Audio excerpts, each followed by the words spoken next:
A palavra, o outro autor do requerimento, o deputado Rogério Marinho.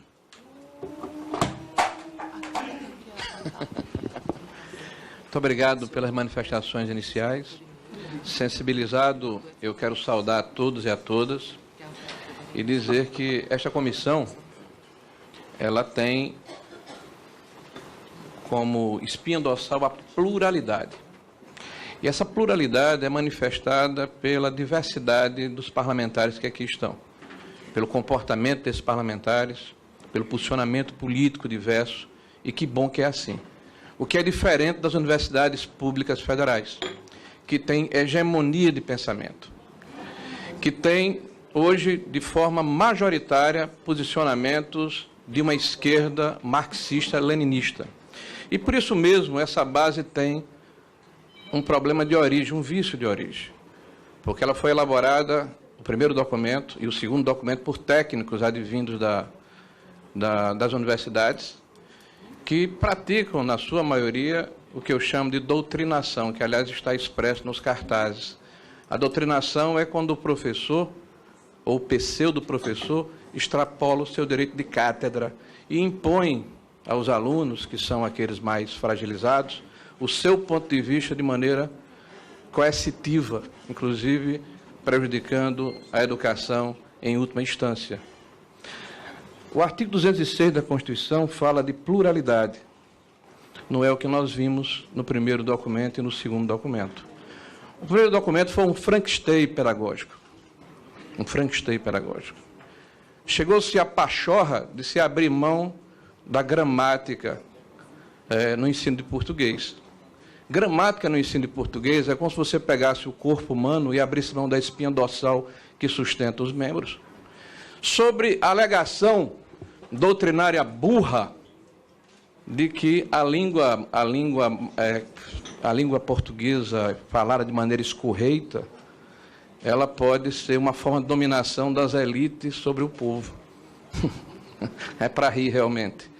No primeiro documento, se abriu mão na geografia da paisagem, do relevo, e se criou mais 2 disciplinas, como se o ensino médio não tivesse 14 disciplinas e mais 5 obrigatórias e mais 5 ou 6 transversais, no ensino médio, que é claramente um vácuo na nossa educação.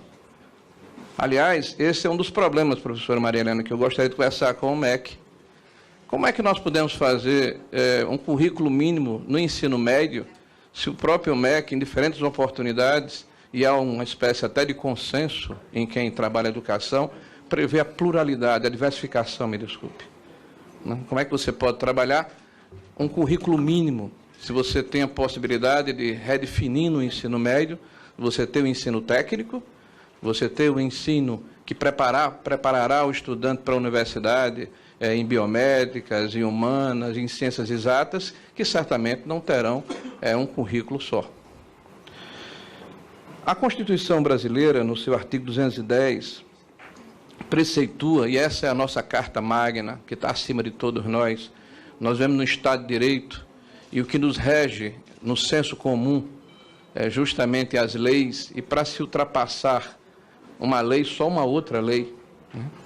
No artigo 210 se diz o seguinte: serão fixados, eu chamo a atenção dos nossos palestrantes e dos nossos assistentes, conteúdos mínimos para o ensino fundamental. Eu vou repetir, para o ensino fundamental, de maneira a assegurar a formação básica comum e respeito a valores culturais e artísticos nacionais e regionais. Ponto. Parágrafo 1º. O ensino religioso de matrícula facultativa constituirá disciplina de horários normais de escolas públicas do ensino fundamental. Aqui não fala de ensino infantil nem de ensino médio. Para termos um currículo comum de ensino médio e ensino infantil, era necessário modificar a Constituição brasileira. Então, há também um vício legal. E ainda, quando eu falei de ensino religioso, é para dizer que as nossas escolas não estão cumprindo a Constituição. A Constituição determina que o ensino religioso terá que ser oferecido de forma facultativa no ensino fundamental. Religioso, minha senhora. Está aqui escrito na Constituição brasileira, de 1988. Aliás, vários partidos de esquerda não assinaram essa Constituição e votaram contra. Então, não é surpresa nenhuma que eles queiram rasgar a Constituição de forma miúde. Aqui. Eu só pediria, espera um pouquinho. Espera só um pouquinho. Nós vamos fazer aqui eu tenho que dar direito a segurar a palavra do parlamentar. Então, eu só gostaria que vocês colaborassem para que a gente pudesse desenvolver os trabalhos do seminário. Com a palavra do deputado Rogério Marinho. Obrigado a vocês, hein, pela manifestação. Já estão se manifestando e é bom que o façam, porque ao contrário deles, eu sou a favor do debate. O artigo 58, no parágrafo 2º, estou à disposição de qualquer convite em qualquer universidade, viu, para debater o assunto. O artigo 58, parágrafo 2º, na Constituição Federal, fala: cabe ao Congresso Nacional, por meio de suas comissões permanentes e temporárias, discutir e votar projetos, realizar audiências públicas com entidades de sociedade civil, enfim, fazer a discussão dos temas e projetos que interessam à nação. Este é o foro adequado para essas discussões. No projeto do BNCC, se ressalta de maneira muito clara que são os movimentos sociais que têm importante papel na definição das diretrizes da aprendizagem e desenvolvimento que fundamenta a elaboração do BNCC. Ora, movimentos sociais quais? Os movimentos pelegos, que foram até há pouco tempo apaniguados pelo governo federal, que são repositários de recursos públicos, que não representam a maioria da população brasileira.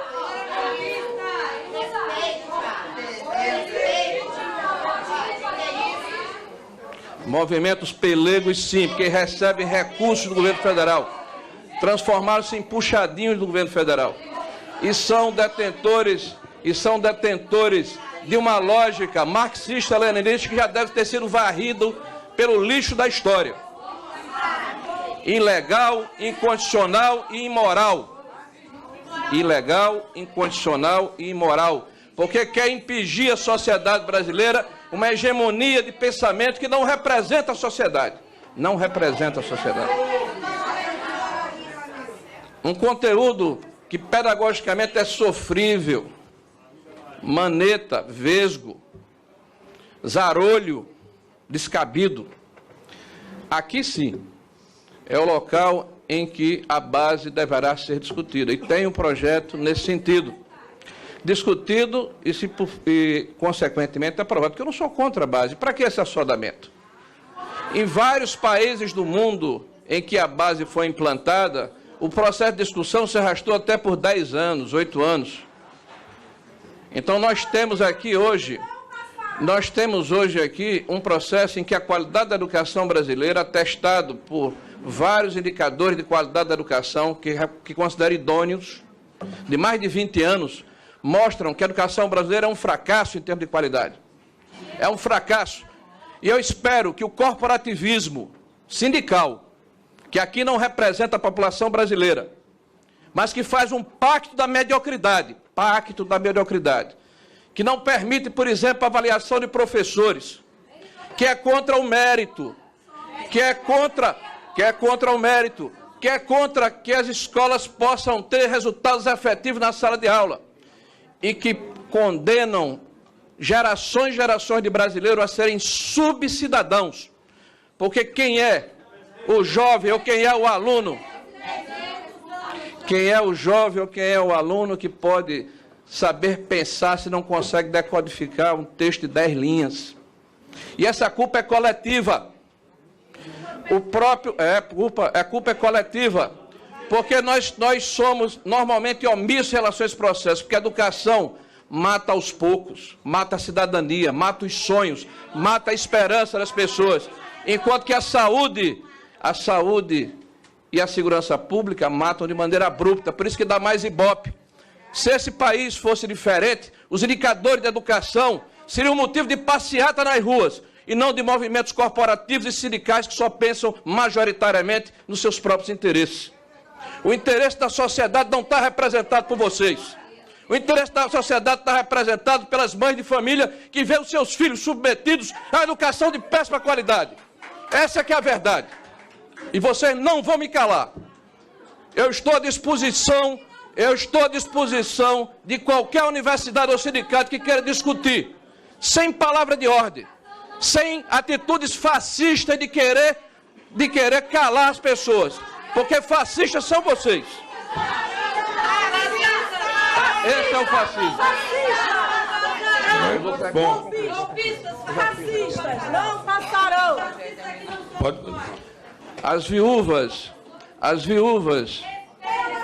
As viúvas dos recursos públicos que eram colocados para os movimentos pelegos certamente vão chorar muito. Mas nós, o povo brasileiro, vamos virar essa página negra da nossa história e vamos fazer a nossa parte aqui. As palavras de ordem não vão me calar porque elas emburrecem. São repetidas como mantra e essa é a posição de Joseph Goebbels, que passou para vocês como é que se faz a propaganda nazista, de repetir até a exaustão um mantra para dizer e para colocar na cabeça dos brasileiros uma mentira.